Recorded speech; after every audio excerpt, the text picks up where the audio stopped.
This is The Walrus and the Carpenter from Through a Looking Glass by Lewis Carroll. The sun was shining on the sea, shining with all his might. He did his very best to make the billows smooth and bright. And this was odd because it was the middle of the night.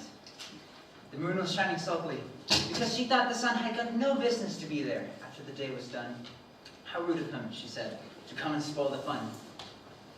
The sea was wet, as wet could be.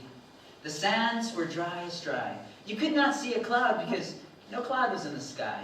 No birds were flying overhead. There were no birds to fly. The walrus and the carpenter were walking close at hand. They wept like anything to see such quantities of sand. If only this were cleared away, they said, it would be grand. If 7 maids with 7 mops sweat for half a year, do you suppose, the walrus said, that they could get it cleared? I doubt it, said the carpenter, and shed a bitter tear. Oh, oysters, come and walk with us. A pleasant walk, a pleasant talk. Sorry. Oh, oysters, come and walk with us, the walrus did beseech. A pleasant walk, a pleasant talk along the briny beach. We cannot do with more than 4 to give a hand to each. The eldest oyster looked at him, but never a word he said. The eldest oyster shook his head. No. The eldest oyster winked his eye and shook his heavy head, meaning to say he did not choose to leave the oyster bed. But 4 young oysters hurried up, all eager for the treat. Their coats were brushed, their faces washed, their shoes were clean and neat.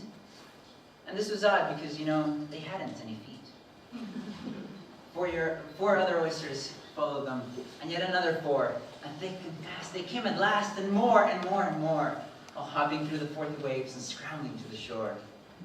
The walrus and the carpenter walked on a mile or so, and then they rested on a rock, conveniently low. And all the little oysters stood and waited in a row. The time has come, the walrus said, to talk of many things, of shoes and ships and sealing wax, of cabbages and kings, and why the sea is boiling hot, and whether pigs have wings. But wait a bit, the oysters cried, before we have our chat. For some of us are out of breath, and all of us are fat. No hurry, said the carpenter. They thanked him much for that. A loaf of bread, the walrus said, is what we chiefly need. Pepper and vinegar beside are very good indeed. Now if you're ready, oysters dear, we may begin to feed. But not on us, the oysters cried, turning a little blue. After such kindness, that would be a dismal thing to do.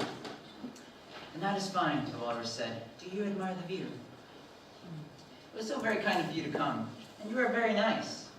The carpenter said nothing but, cut us another slice. I wish you were not quite so deaf, I've had to ask you twice. It seems a shame, the walrus said, to play them such a trick. After we brought them out so far and made them trot so quick. The carpenter said nothing but, the butter spread too thick.